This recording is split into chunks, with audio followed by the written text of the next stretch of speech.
Good morning, everybody, and welcome. I'm Eric Schatzker, editor-at-large here at Bloomberg.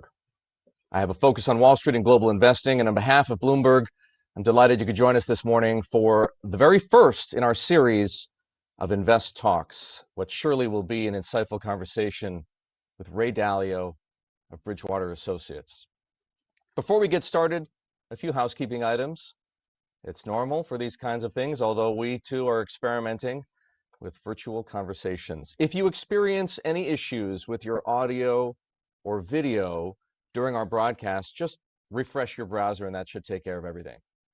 You're going to be able to submit some questions, and I encourage you to engage. We'll be fielding these questions throughout the interview, and while I won't be able to get to all of you, I most certainly will do my best.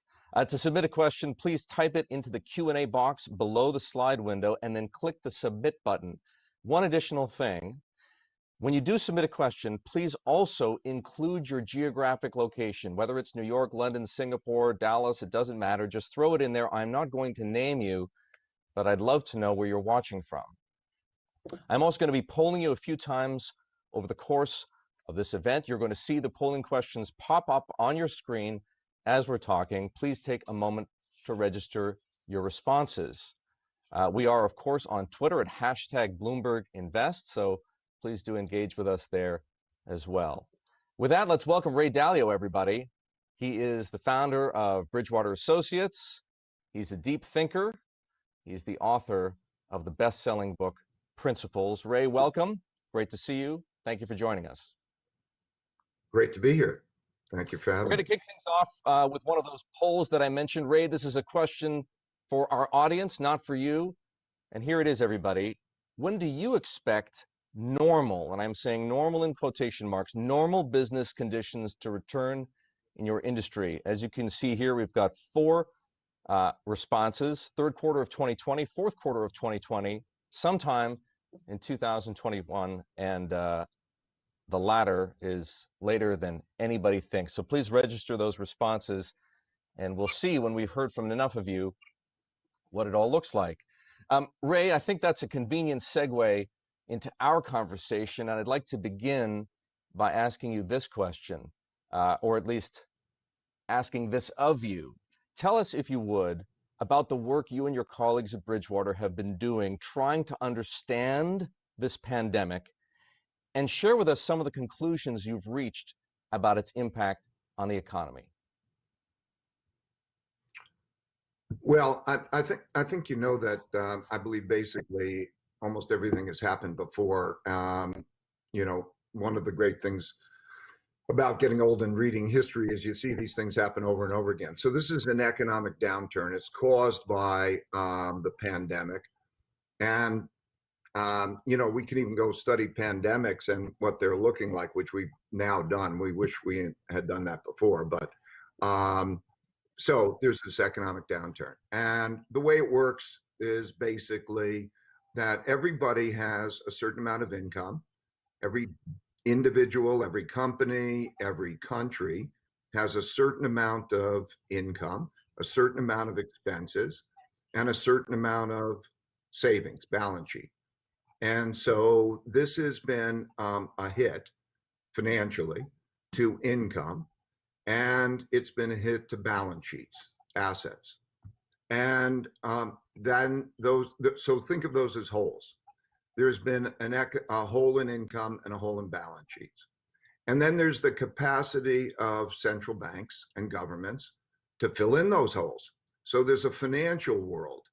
And then that financial world, governments produce money and credit out of thin air, basically, and they can fill in those holes. And so this is a moment which is very analogous to announcements that have happened in the past. March, President Roosevelt announced that there would be the printing of money and credit, and there would be a severing of the relationship with gold at the time, so that they could print money and credit and create credit and to fill in those holes. And that was the exact bottom of the economy in 1933, March of 1933, the exact bottom of the markets, the exact bottom of the economy. Similar things have happened throughout history. We can remember that when 2008 financial crisis, the bottom occurred when the federal government, Congress, and the president created a program to save the banks and to fill in that hole with money and credit, but it's also produced by the Federal Reserve to go buy financial transactions and make those purchases. And that created that bottom because they're filling in the holes. And you could take that when Mario Draghi said he'll do whatever he takes, and then the European Central Bank produced money and credit and filled in the holes. And so the issue is really at those moments, there are the filling in the holes. And so there are two dimensions to that. You can't raise production. You can't raise real wealth by producing money and credit. You could just fill in the debt holes and that process. So we're now in a process of those holes being filled in, and it's very important to look at what holes exist and what they'll be filled in with. And what I mean by that is Americans have holes in different ways. Different Americans will have it. And what will be produced? We're very lucky because we have the world's central bank. So think about it this way: 70% of the world's transactions and savings and most everything is in dollars. And so they buy, they sell, and they save mostly in dollars. And because the Federal Reserve produces that money and credit, it will target it at Americans, and they'll work out exactly what holes will fill in and so on. But we're, in a sense, the world's money, the world's credit is that which is produced by our central bank. But that money and credit really won't go much farther beyond those Americans. And we'll need to talk about what that means for Americans. But it won't go much farther. And then there's a European central bank, which is not nearly as powerful. So there's all of that going on. I'm probably going on too long, but it's filling in the holes. I was just going to say, before we get into deeper into those holes and deeper into the programs that the Federal Reserve and the government have undertaken to try to fill them in, can you give us a sense, Ray, of two things? First of all, how big is the hole? And how big a hole are we talking about? How long is that hole going to last? Just to give you an idea of what the audience thinks, our viewers don't think they're going to be back, that their businesses are going to be back to normal conditions until sometime in 2021, which is probably about a year from now. So give us a sense of how long you think it's going to take and how big a hole we're going to have to fill. Well, the holes to incomes in the United States, we estimate somewhere in the vicinity of $5 trillion, and the holes in the world economy is probably somewhere in the vicinity of $20 trillion. And we look at particularly who has what holes, and then how they'll be filled. So the economy as a result of this, so the real economy, which is goods, services, production, and all of that, in the world over the next year, will probably have a fall of maybe 4 or 5%, which is a bigger fall. This is a bigger event than the 2008 financial crisis, and it's most comparable to the 1930 to 45 period of time in terms of, the size of the hole, the unemployment rates, and those types of impact. And then we'll adapt. One of the great things about the greatest force is in humanity and the greatest force in productivity is the capacity of humans to adapt and change the way they're doing things. I mean, we're doing that right now. And so I'm pretty confident that the inventiveness, the adaptation will bring us to a new way of operating. And let's say if you take that decline, that'll be a peak to trough decline of somewhere in that magnitude, that will get past that, but it'll be a total new world order. The world won't resemble the world that we're used to. It's going to change in various ways. So it's a big hole. It's not a unsustainable hole because the capacity of producing money and credit is unlimited. It means that we have to look at what is the value of money and credit. Okay, that new world. What is the value of money and credit? What is a storehold of wealth? Okay, you just can't produce it without it having its effect on its value. And so while we talk about production, we'll adapt and we'll get past it. But how wealth will change will be very, very big and different. I'm going to come back to that in just a moment. And I keep saying I'm going to come back to the things you're mentioning, but I promise I will, Ray. In your opinion, is what we've seen thus far in the way of fiscal stimulus from the federal government and monetary stimulus from the Federal Reserve appropriate? Are both of those organs of the US government, if you will, doing what they should be doing? And if they're not doing quite enough yet, what else should they be doing? Yes, in my reaction, there's no choice. It's like in the 2008 financial crisis, you're faced with a choice. Do you want those banks to exist in the future, or do you want to get rid of those banks? And they may have gone broke, and they may not have had enough savings, and they may have done even things that they should bear the consequences of. But you want to save the banks. And so this is a crisis that's similar, except it goes way beyond the banks. So when you start to think, who do you want to save? You have to think about, do you provide them with income, and how much do you deal with their balance sheet? And if you don't do that, the consequences are enormous. So the reaction needed to be of the sort. We have to think about the consequences, though, of producing all that money and credit. Where does it come from, and what does it mean? We'll turn to that in a minute. But it's just like the Great Depression. You needed to do that, and you will need to do more. And we will argue over what we should do and who gets what. And that'll be our big discussion. But yes, there has to be more money and credit, and you have to operate in a way where you save important things, and that you only impose a certain amount of suffering on people that they can bear. Otherwise, you'll have a revolution, and you won't have productivity. Ray, can we talk about some of those consequences? I think that's a critical part of this conversation. When you say the word consequences, are you thinking about economic consequences like inflation, for example, a product perhaps of all the liquidity that's being generated by the government? Are you thinking about the impact that it has on the treasury bond market? Are you thinking about the impact that it has maybe on the foreign exchange market? Are you thinking about those things? Or are you thinking more broadly? Tell me.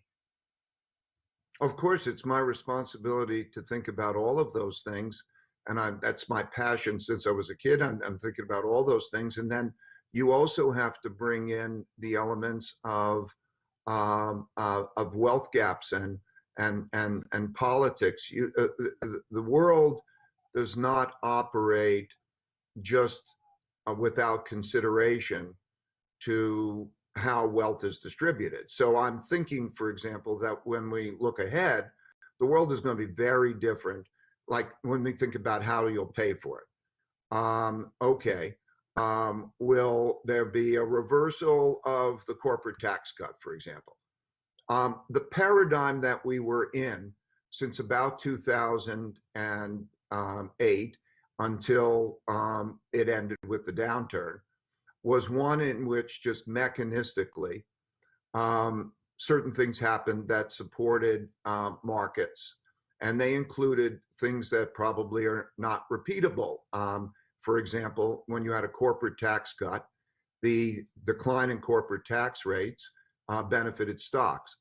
When you had interest rates go down, the effect of lowering that interest rate caused all asset prices to rise because they all compete. And so that causes a price earnings expansion. But we won't have in the future interest rates go down in the same way.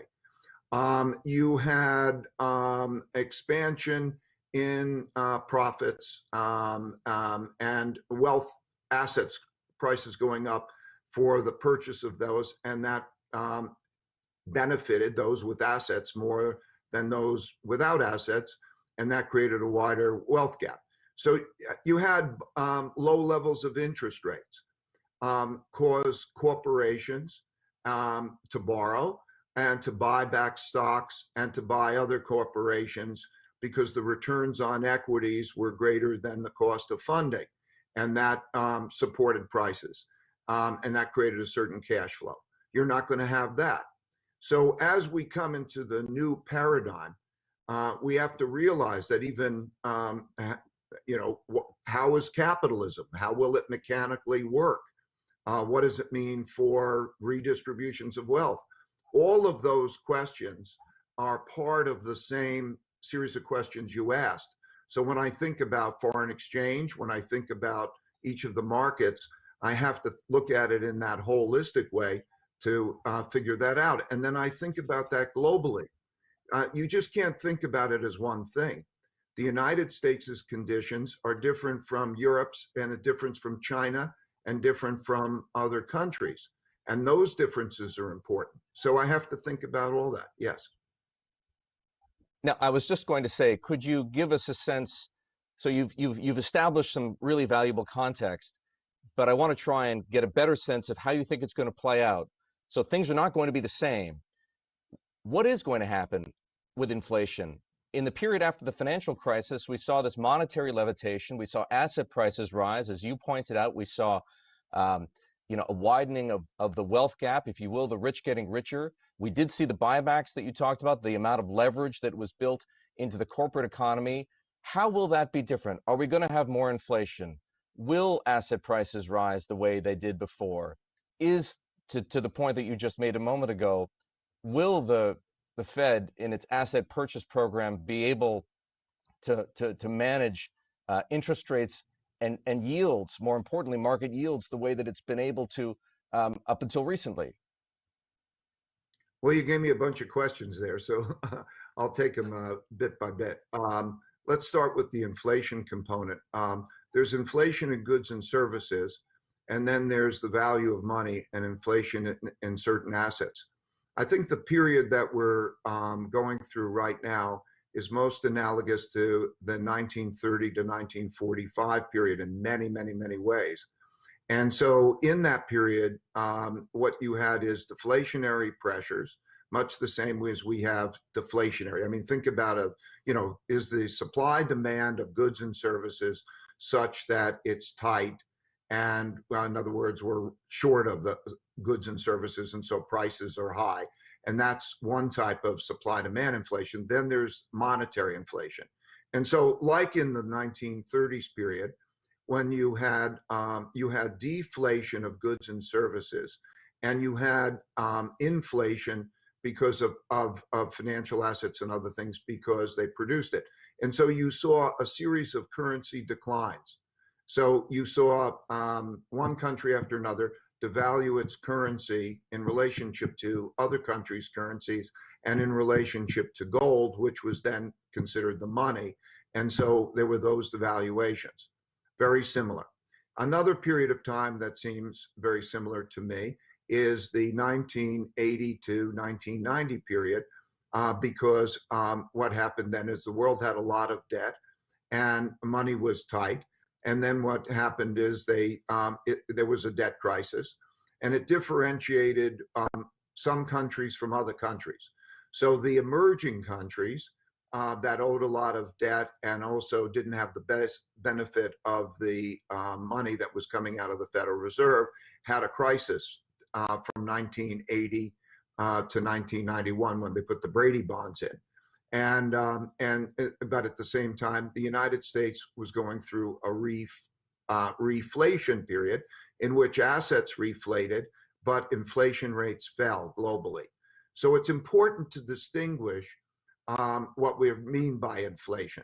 This is not a supply-demand kind of global supply-demand. We're going to be short of things, we're going to bid up its price kind of inflation. We have to deal with the monetary inflation. And I think in the early stages of this, you're going to see it reflected in asset prices. So you see it reflected to some extent in gold and to some extent into stocks and other things. I can get into what I think will be the sort of the beneficiaries of that. It'll be a different kind of world. It'll be difficult to, it'll be a very selective world as to what will do well. But pay attention to the value of money. What is a storehold of wealth? No, don't just look at goods and services, because I think when we look at an economy the way we normally do, we just think it's all a function of goods, services, stocks and bonds and so on. And we may not pay enough attention to the value of money. I think we'll be in an environment where that'll be a very important issue. Ray, I'm just going to take this opportunity to ask the second polling question of our audience. Let's bring it up, and here it is. What quarter will the U.S. economy return to positive growth? Will it be the third quarter of 2020, the fourth quarter of 2020, sometime in 2021, or once again later than anybody thinks? I'm going to give the audience time to think about that for a moment and to register their responses. Ray, I'm going to take this opportunity as well to weave in a question from our live audience. I can't tell you where it's coming from, but it seems relevant given what you were just saying. Is it surprising for you, Ray, to see global equity markets enter what amounts to a new bull market while we're still in the middle of one of the worst health, economic, and financial crises in modern history? No, not at all. I mean, just like you can go back to the dates of announced reflations. You have a hole. The economy follows. What this is the important thing. Even when you're asking the question of others, when will it fill in? You have to understand the financial part of it, what it means from incomes and balance sheets. And so what I'm saying is, let me give, I can give you the dates. So it was the date that the bottom, when the Federal Reserve and the Treasury in 2008 announced its program to produce enough money and credit to buy financial assets, that we entered the new paradigm. It was the date that Mario Draghi. I'm going to interrupt you for just a moment. I'm interrupting you, Ray, just to make one point that I think people are trying to wrestle with right now as they listen to your answers. You're absolutely right that the Fed and the government, for that matter, at least in this country and then elsewhere in Europe, took action in 2008, and clearly the federal government took action and the Fed took action back during the Great Depression.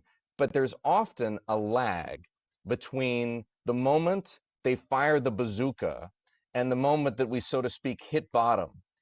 The bazooka has been fired a number of times over the past few weeks. We don't know whether we've seen the bottom, whether it's the economic bottom, probably not yet, or the financial market bottom. How do you think about that? I think you're not adequately distinguishing economic activity and stock prices and financial market considerations. I learned this early in life. It was so funny when I was a kid. I was, invested as a kid, and I would see the economy get stronger and stronger and stronger, and I would see the markets go down, down, down. And then I would see the economy get weaker and weaker and weaker, and then I would see them go up, up, up, based on what the amount of money and credit is. So it goes, when it gets stronger and stronger, and let's say money becomes tighter and tighter, and central banks become tighter and tighter, that has an effect on the present value of all cash flows and so on, and that's more important. And so the real economy lags the financial economy. So if we're looking at that, we first have to start off with the financial economy, and then we have to say, where does the money and credit flow? And you have to follow those flows. I mean, down at a detail level. So then that's what we try to do. Okay, so money and credit is going to buy they'll buy, what do they buy? Okay, they will buy first investment grade. Starts with Treasury. Then they buy investment grade. Then they buy junk bonds. Okay, what is their objective? Who is going to get the money and credit? What will that mean for the cost of funds? and then you have to follow that money and credit through. I think, just to answer your question, I'm saying it's a money and credit question. At the same time, I can't tell you how much this. I can give you my thoughts about what will happen in terms of it passing through. If I get down to the granular, I think that what will happen is it'll be a big shift in wealth. It'll be a big shift in where things go. And, so when I look at that, I think it's a mistake to look at the economy as a whole. Like, everybody's saying the economy as a whole. There's this economy and it goes up and down based on what they do. But it's not going to be like that. It's going to be more like this, that they're going to change the nature of that mix in a very important way. And that mix is going to change. So while we see, let's say, a 3 or 4 or 5% decline, and then we think about what are our impediments to bring economic activity up, we'll get past those impediments and we'll bring economic activity up, okay? But the balance sheet damage, the income damage, and who is going to get what in that new economy are the most important things. So the flow of Ray, money, let me give you an example. The 1971 move by President Nixon, okay, to devalue the dollar and print money, did not help the stock market much. Stock market did not perform well. No. Gold, a lot went into gold. A lot went into inflation hedge assets. It created an era that move in August 15th, 1971 created the 70s, okay? And because of the way that money flowed. So when you ask of stocks, I can't tell you how much stocks, I can't tell you what other assets. As we're working that through, I have my theories and I can tell you. But the nature of that is it's a reflation in which the value of money will go down and the value of other things that are of a certain nature, certain types of stocks, certain types of other financial assets in certain places in the world, which we can delve into if you want, will be the big beneficiaries. And the world order will change in an important way based on who those beneficiaries are, just like what happened after post-1971, just like what happened after post-1933 when let's do that. Let's do that. Share with us your theories. Who are the beneficiaries going to be, and how is that going to be reflected in the things that we see, like prices of assets and prices of goods? I believe that as we distinguish, we can do that by countries and parts of the world, and we could do that by asset types and so on. I believe that when you look at bonds and debt, a bond is a promise to receive currency. So you have, when you're holding a bond, that gives you no interest rate or a negative interest rate, and they're producing a lot of currency, and you're going to receive that. Why would you hold that bond? Okay, and where is that bond, and who owns that bond? Okay, so this period, like the 1930 to 45 period, is a period in which I think you'd be pretty crazy to own bonds. Okay, because what is a debt? A debt in a fiat currency is a promise to receive currency, and isn't it pretty clear they're going to make a lot of currency? So I think that changes the appeal of bonds. Why in the world would you hold the bonds? And that has a big effect. So when you start to think about how much wealth is in bonds, and where is that wealth going to go, and how's that going to work, and how are they going to control it? I have real thoughts about that. So what is a good storehold of wealth when we're all holding all of these debt assets, and how will that play out? That'll be an important consideration. Another, and that has to do with storehold of wealth. And so when I think of storehold of wealth, I think, what are the stable storehold of wealth in the form of stocks and other kinds of debt? I want those that have strong balance sheets, stable incomes, and so on, so that you're basically having those assets that will perform well in any kind of an environment. And I'll look at them based on how cheap or expensive they are. And when I think of the world, I divide the world into different locations.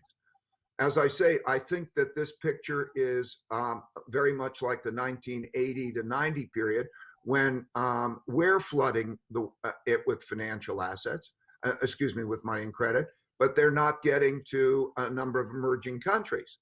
So when I look at the distribution of wealth in terms of their balance sheets, like every individual, I look at what is their income, what is their expenses, and what is their savings.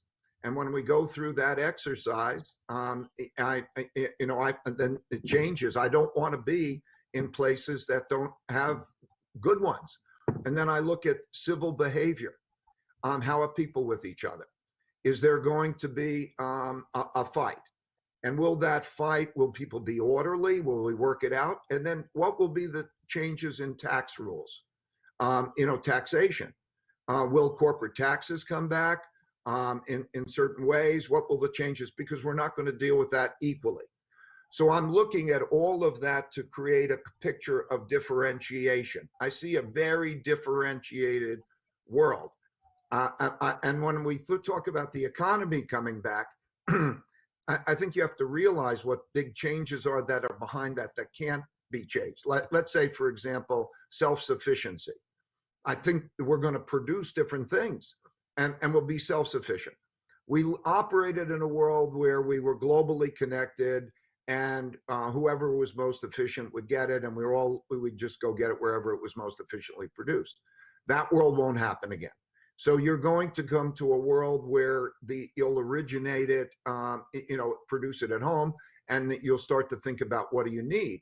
And I imagine that we're going to be rebuilding our basics, healthcare systems. How much savings are we going to put into rebuilding some of those basics, like basics of hospital? What's our storage for the next time we have the next epidemic?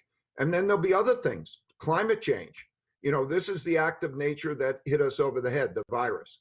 But there's other evolutionary costs that are going to come in the form of climate change and those types of things. All of those things are important to imagine in imagining the new world order, I think. So, you and I have talked in the past, Ray, about your concerns over populism, your concerns about inequality, your concerns about capitalism, and some of the flaws that you had observed or believed existed in the system that we still have. And now you've raised the question as to whether there's going to be a fight over wealth. Is there going to be a fight over wealth? Let's just talk about it in terms of this country. What is going to happen in that sense? Is there going to be a battle over tax rates and redistribution? Give me a sense of what you have been thinking and what you anticipate. Well, again, I'm just a mechanic who tries to be a practical guy. And so when I answer these questions, I don't answer them ideologically. I'm just trying to answer them mechanistically. So as far as what I believe and what I've written, I wrote a piece which how and why capitalism needs to be reformed. And I'm a capitalist. So sometimes you get thrown in as just a generalization. Before this, it struck me that if we have a downturn and we don't have much of an effective monetary policy, we're a particularly risky position, and it's fundamentally not good that we don't have that we have such a problem in terms of the outcomes. It mechanistically, for history, when you have people who share a budget or share wealth, and you have a large wealth gap. And so when you have a large wealth gap and there's an economic downturn, there's a high risk over fighting over wealth. I mean, that's just history. We see it happen over and over again. So most probably there's a question of whether we'll do that well or whether we won't do that well. And I can give historical examples of doing it well and not doing it well, but mostly it's a risky thing that people don't do well. And then in addition, it struck me that the system is not producing the desired outcomes in totality. Because if you know, what is the desired outcome? When I was growing up, okay, we created a new world order in 1945. 1945, end of World War. 1945, we created a new dollar-based monetary system. 1945, we began a new world order, and we had the United Nations in New York, and we had the World Bank and the IMF in Washington because it was the American enterprise. And then we had 80% of the world's gold, and we began a process. Now we're heavily in debt, and we are at those kinds of limits. And so how are we going to restructure that world order? So when I look at it, I think in terms of your answer, it depends very much on how we are together.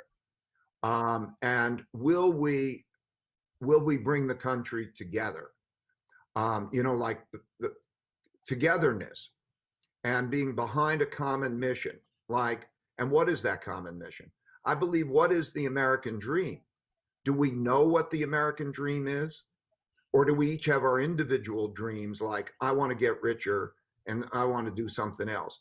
And so to me, when I was growing up, the American dream meant something like equal opportunity. I was very lucky to be raised by two parents. My dad was a jazz musician, a modest income, but I was able to go to two parents who loved me, and then I was able to go to a public school, and I got a good public education, and then I was able to go into a world of equal opportunity.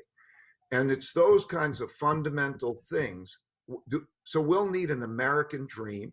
We'll need to do it together, and we need to do it harmoniously with those who are competitors in the world, like China, if we're going to do this well. And so I think we're at a juncture of deciding, we're in a fork in the road, that you will find out in fairly quickly in the next year or two about whether we're going to do this in a harmonious, bipartisan way that we can get through our disagreement or not. And everything depends on that. There's enough wealth in the world and enough opportunity, and still the inventiveness. So what we have to do, it's an engineering exercise. What we have to do is engineer intelligently how to increase the size of the pie. So productivity increases and you increase the size of the pie, and then also divide it well. So we have not only divide the wealth well, but divide the productivity opportunities well. So like investing in education is a great thing. But in any case, yes, how we are going to be with each other when we're creating this new world order is going to be the most important thing. Ray, I'd like to turn our attention to some of the questions from the audience. Many of them are very similar, which gives you a very clear sense that there are a number of specific things on the minds of people who are out there, and more importantly, the people who are listening to you right now. And I'm going to try and summarize these questions because you know, a number of them dance around the same issue. Some critics say that this is specifically about the Fed programs, Ray. Some critics say it's wrong for the Fed to be in the market buying corporate bonds, buying investment grade bonds and buying junk bonds, as opposed to what they used to do, which was treasuries and agencies, because it's picking winners and losers in the real economy. What do you think? I think everything is a matter of weighing the pros and the cons. And what happens over a long period of time is that whoever steps into the job inherits that which happened before them. And then they deal with that thing in the best possible way. And over a long period of time, that's bad. Because let's say a government official, you become a governor of a state, And what happens is there's an incentive to spend money and borrow money, because at that time, if you borrow money and spend money, people look at how much you're spending, and you can produce um, um, a prosperity on borrowed money, and then you leave your term, and then the person next inherits what they have. And so when you're head of the Federal Reserve and you step into the existing job, you have an overly indebted economy that and you have a situation where if you just bought government bonds in the traditional way, which it is in of itself a problem in a sense, and you just bought that, then you have to allow the other parts of the economy to go broke. And then when thinking about that, you have to then say, what do you do with that? And you have to do it quick, and you have to do it imprecisely. And so the choice that you face is that those companies which were investment grade, all of a sudden, because of the deteriorations in their incomes and their balance sheets, have become junk. And so all of them, a lot of, good quality at one level, considered good quality, becomes junk. And so do you say, oh, I'm not going to provide that money to those? It's just a choice. You have that choice. Okay. And you have to think about the consequences of the choice. So yes, it's correct that history has shown that central banks have bought stocks. Central banks have done anything. They will do practically anything and buy practically anything in order to save the system. So you ask what's systemically important, and they'll probably buy it. And therefore, you won't have a regular market. And then you, as an investor, get to make the choice of what do you own. You have that freedom. So what do you own? What are you going to own? You have that freedom. Ray, here's a question for you about the way you think about the company you founded, because it's a question that pretty much everybody who has any business anywhere in the world is thinking about. I want to know how you're wrestling with the debate over reopening the economy. How will you decide when employees come back to Bridgewater? And what impact is working from home having on uh, a culture like yours, right? A unique company culture, a culture of radical transparency. How are you wrestling with those questions, and how do you think it'll look in the months and even years ahead?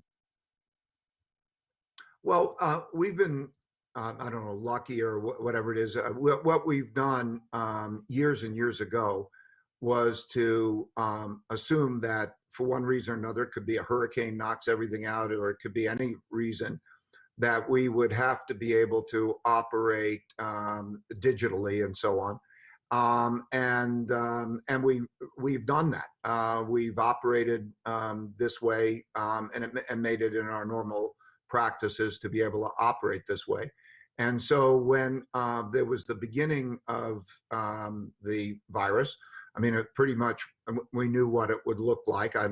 We studied it in the past, because it happening in China then also gave us a good sense, and we studied what it was like. And then, so we quickly went operating in this way. And it's some differences in it, but the way we're operating is fine. It's good. And like human evolution, it's all a matter of knowing how to adapt. And there'll be new inventions, and humanity, it'll be, Zoom is very popular, and now online education will be very popular, and it'll prove, and I'm sure man will adapt.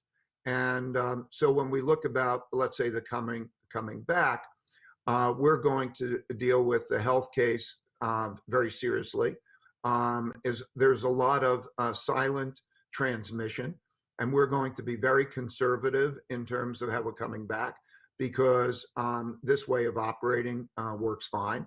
And so we'll be conservative and when we're coming back.